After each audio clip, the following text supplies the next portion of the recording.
येनाक्षरसमाम्नायम् अधिगम्य महेश्वरात् कृत्स्नं व्याकरणं प्रोक्तं तस्मै पाणिनये नमः। वाक्यकारं वररुचिं भाष्यकारं पतञ्जलिं पाणिनिं सूत्रकारं च प्रणतोऽस्मि मुनित्रयम्। मुनित्रयं नमस्कृत्य तदुक्तेः परिभाव्य च वैयाकरणसिद्धान्तकौमुदीयं विरच्यते। इनश्शः ఇప్పుడు మనం చదవాల్సిన సూత్రం ఇనశ్శः. ఇణ ఎన్ని పదాలు ఉన్నాయి ఈ సూత్రంలో? ఇణః రెండు, ఇణః షః.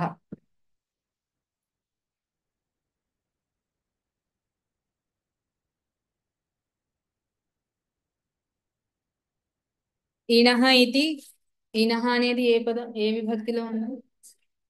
షః అనేది ప్రథమ ప్రథమలో ఉంది కాబట్టి అది విధానం, అంటే షకారాన్ని విధిస్తున్నారు. దేని స్థానంలో? ఇణః అనేది పంచమి అన్నావు కదా, ఆ పంచమికి అర్థం ఏంటి? తస్మాదిత్యుత్తరస్య, కాబట్టి ఇన్నికి పరంగా ఉన్న దానికి విధిస్తున్నారు. ఇన్నికి పరంగా ఉన్న దేనికి షకారం?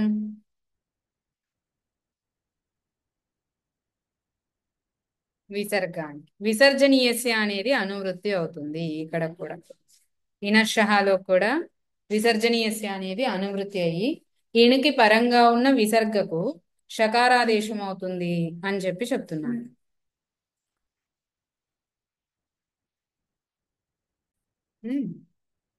అయితే ఇణః పరస్య విసర్గస్య షకారః స్యాత్ పూర్వ విషయే అని అంటున్నాడు. పూర్వ విషయం అంటే అపదాది.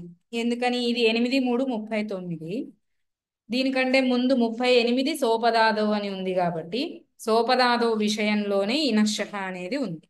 కాబట్టి అపదాది అయిన కవర్గ పవర్గ అంటే కాఖ పాపాలు ఉన్నప్పుడు ఇన్ ప్రత్యాహార వర్ణానికి పరంగా ఉన్న విసర్గకు షకారాదేశం అవుతుంది అని ఇనశ్శః అనే సూత్రం చెప్తుంది.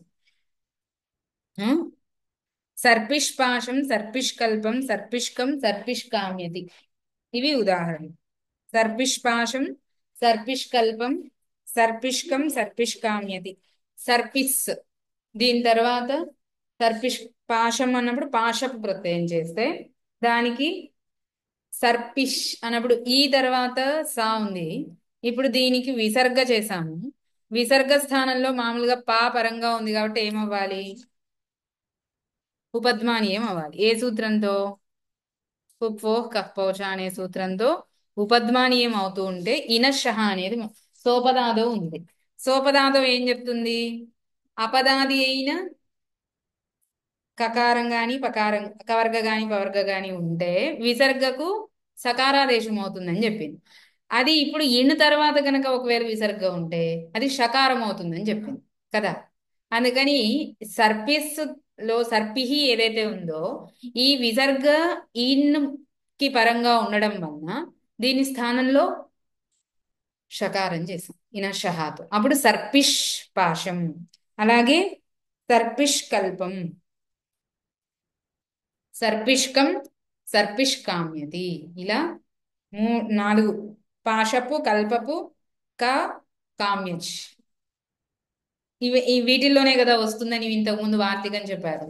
ఏమని? పాశ కల్ప కామ్యేష్వితి, కల్పక కామ్యేష్వితి వాచ్యం అన్నాడు కదా.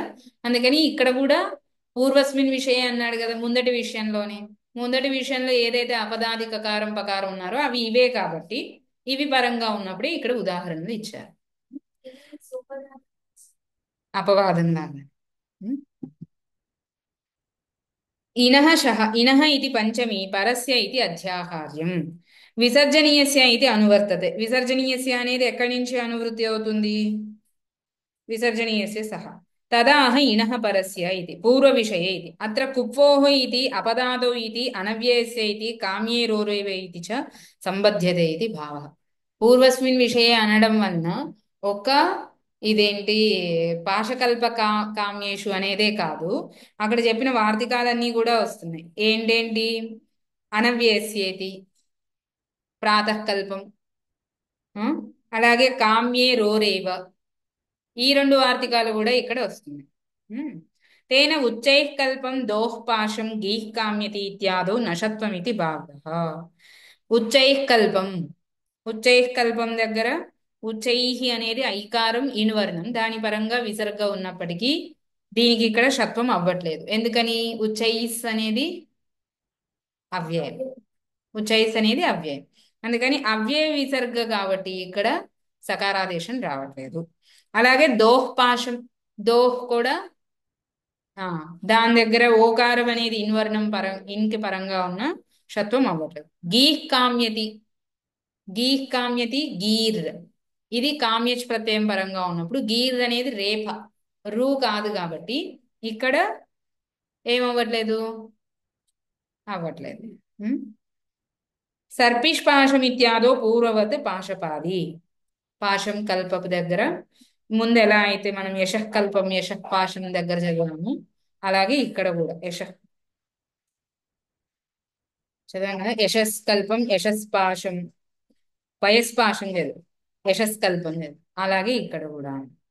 తర్వాత నమస్పురసోర్గత్యోహో అని చెప్తున్నాను. నమస్పురసోర్గత్యోహో గతిసంజ్ఞయోః అనయోః విసర్గస్య సహ కుప్వోః పరయోః. నమస్పురసోర్గత్యోహో నమస్కరోతి అని. నమస్కరోతి దగ్గరకు వచ్చేసరికి నమస్ ఏదైతే ఉందో ఇది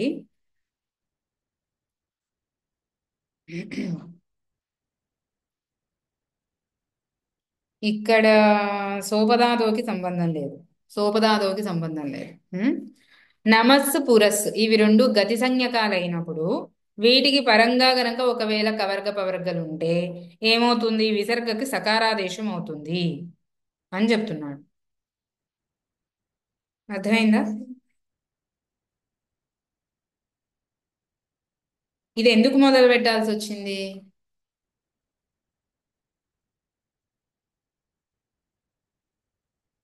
విసర్గ తర్వాత కకారం ఉంది కాబట్టి జిహ్వామూలీయమే అవుతూ ఉంది, కానీ అక్కడ సకారం ఇష్టం, అందుకోసం మొదలు పెట్టాల్సి వచ్చింది.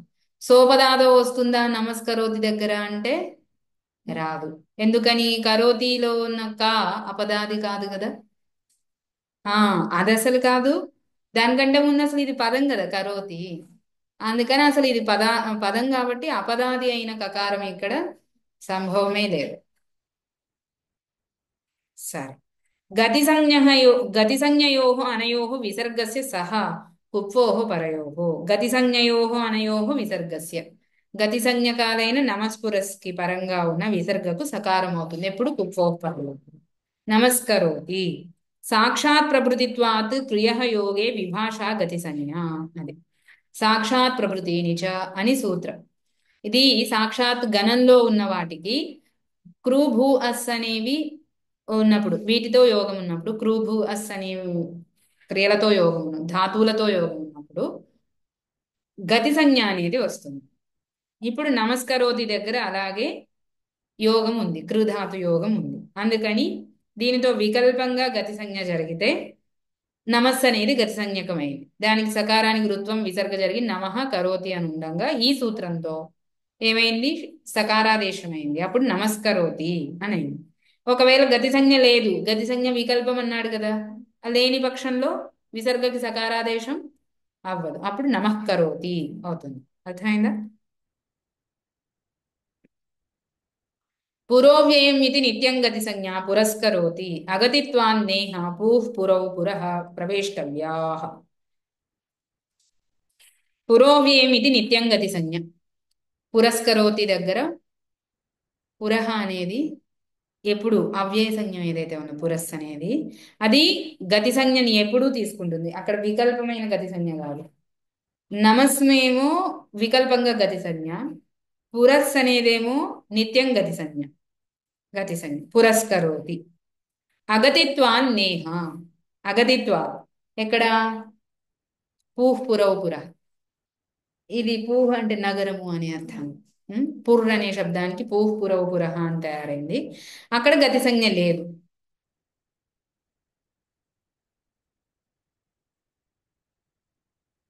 అక్కడ పూహు పురవులో ఏమీ ఉండదు, ఉదాహరణ పురః అని. అర్థమైందా? ఎందుకని పూహు దగ్గర మనకి సంభవమే లేదు, పుర్సు ఉంటుంది. పురవ్ దగ్గర పుర్ ఔ ఉంటుంది. పురహ దగ్గర మాత్రమే పుర్ అస్ ఉంటుంది, అక్కడ పురస్సు సంభవం. అందుకని శాంతమైన పురస్సు అనేది కనిపించేది పురు శబ్దానికి సంబంధించిన ప్రథమ బహువచనంలో. అది మనకు అర్థం అవ్వడం కోసం అక్కడ పురవు అనేవి చూపించాడు, ఆ స్పష్టత కోసం. అర్థమైందా?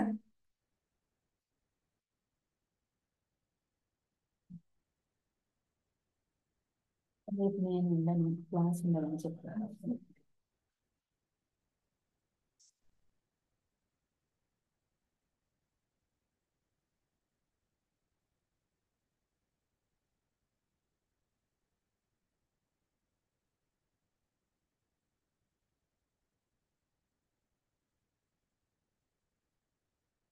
అర్థమైందా? అది పురహ అనేదానికి అభిప్రాయం. ఉమ్.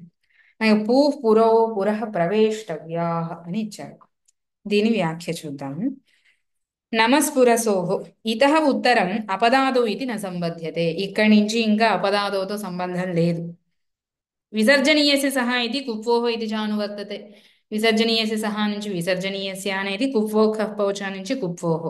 తదా గతిసంజ్ఞయోః ఇత్యాదిన కుప్వోః ఇత్యస్య అయం అపవాదः. కుప్వోః కఃపౌచ అనే సూత్రానికి ఇది అపవాద సూత్రం. నమస్కరోతి ఇది నమస్సితి సకారస్య రుత్వే విసర్గే తస్య కుప్వోః ఇది విధిం బాధిత్వా అనేన సత్. ఇదంతా మనం చదువుకున్నాము. సరే, ఇందులో ఒకసారి నను ప్రాదిషు పాఠాభావాత్ ఇది విశేషం. ప్రాదిషు పాఠాభావాత్ కథం నమశబ్దస్య గతిత్వం ఇత్యదాహ సాక్షాదితి. గతి సంజ్ఞ వేటికి ఉంది అంటే ఒక భ్రాంతి రావచ్చు. ప్రాదయ ఉపసర్గ క్రియాయోగే గతిశ్చ అని చెప్పాడు. అంతవరకే గుర్తుంచుకుంటే మనం ప్రాదులకి మాత్రమే క్రియాయోగం ఉన్నప్పుడు గతి సంజ్ఞ వస్తుందేమో అని అనుకుంటాం. మరి నమస్ అనేది ప్రాదుల్లో లేదు కదా, దానికి ఎలా గతి సంజ్ఞ వస్తుంది అనేది ప్రశ్న రావచ్చు. గతి సంజ్ఞా సూత్రాలు గతిశ్చ నుంచి చాలా ఉన్నాయి. ఉమ్, అక్కడి నుంచి ఊర్యాది చ్విడాచశ్చ సాక్షాత్ ప్రభృతి నిచ ఆదరానాదరయో సదసతి ఇలా వరుసగా గతి సంజ్ఞని చెప్పే సూత్రాలు ఉన్నాయి. అందుకని అందులో ఒక సూత్రం ఇది అని చెప్పడం కోసం గతి సంజ్ఞని చెప్పే సూత్రాన్ని ఇక్కడ దీక్షితుడు సాక్షాత్ ప్రభృతిత్వాత్ అని రాశాడు అని ఈయన చెప్తున్నాడు. అతః విభాష ఇది సాక్షాత్ ప్రభృతీని చ ఇత్యత్ర విభాషా క్రియ ఇత్యతః విభాషా ఇత్యనువృత్తేః ఇది భావః. సాక్షాత్ ప్రభృతీని చ సూత్రంలో విభాషా క్రియ నుండి విభాష అనే పదం అనువృత్తి అవుతుంది. అందుకని సాక్షాత్ మొదలైన వాటికి క్రూభు అస్లతో సంబంధం ఉన్నప్పుడు ఏమవుతుంది, వికల్పంగా గతి సంజ్ఞ అవుతుంది అని అర్థం వస్తుంది. తదభావే ఇది గతిత్వాభావపక్షే కుప్వోహ ఇది జిహ్వామూలీయే సతి నమఃకరోతి ఇది రూపం. అది నమఃకరోతి, నమఃకరోతి ఉంటుంది. అది కూడా అంటే కుప్పో కప్పౌచ్చ అన్నాడు కాబట్టి విసర్గతో పాటు అదే జిహ్వామూలీయంతో పాటు విసర్గ కూడా ఉంటుంది. అందుకని నమఃకరోతి నమఃకరోతి రెండు అవుతాయి. పురఃప్రవేష్టవ్యాః ఇది ప్రూ పాలన పూరణయోః భ్రాజభాస ఇత్యాదినా క్విప్ ఉదోష్ట్యపూర్వస్య ఇది ఉత్వం రపరత్వం తతః జసి అనవ్యయత్వేన గతిత్వాభావాన్న సత్వం. అది ప్రూ అనే దానికి ఇప్పుడు ఏం చేశాడు, క్విప్ ప్రత్యయం చేశాడు. క్విప్ ప్రత్యయం చేసినప్పుడు ఈ రూకారానికి ఉదోష్ట్య పూర్వస్యాతో ఉకారాదేశం జరిగింది. రూకారం స్థానంలో వచ్చే ఉకారము పురన్ రపరహాతో రపరం అయ్యి వచ్చింది, అప్పుడు పుర్ అని అయింది. ఆ పుర్ అని ఉన్నప్పుడు దానికి జస్ ప్రత్యయం చేశాడు. పుర్ జస్ అని ఉంది. జస్ అనేది పరంగా ఉంది కాబట్టి ఇప్పుడు జస్ లో అస్ మిగిలింది, పుర్ అస్ పురస్ అయింది. అయితే ఇప్పుడు దీనికి గతి సంజ్ఞ ఉందా అంటే లేదు. ఎలాంటి పురస్కి గతి సంజ్ఞ ఉందని చెప్పాడు, అవ్యయస్య. అవ్యయ అవ్యయ సంజ్ఞక యహ పురస్ అని, అవ్యయమైనటువంటి పురస్సు ఏదైతే ఉందో దానికి గతి సంజ్ఞ అని చెప్పాడు. అర్థమైందా? అవ్యయం కాని పురస్సుకి గతి సంజ్ఞ లేదు. అందుకని ఇప్పుడు ఈ పుర్ అస్ అన్నాడు అంటే ఇది అవ్యయమై ఉంటే అసలు జస్ ప్రత్యయమే కాదు కదా. అర్థమైందా? అంటే ఇక్కడ అవ్యయం కాదు, అవ్యయం కాదు కాబట్టి గతి సంజ్ఞ లేదు. గతి సంజ్ఞ లేదు కాబట్టి సకారాదేశం అనేది విసర్గకు అవ్వదు. అంతే.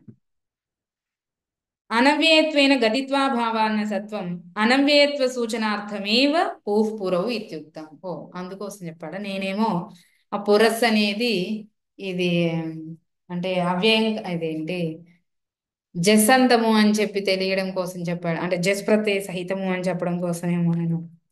ఇది అవ్యయం కాదు అని చెప్పడం కోసం వచన సహితంగా విభక్తి సహితంగా చెప్పాడు అని చెప్తున్నాడు. పూర్వ ఇత్యుక్తం. తర్వాత ఇదుదుపదస్య చ ప్రత్యయస్య తర్వాత మునిత్రయం నమస్కృత్య తదుక్తి పరిభావ్య చ వైయాకరణ సిద్ధాంత కౌముది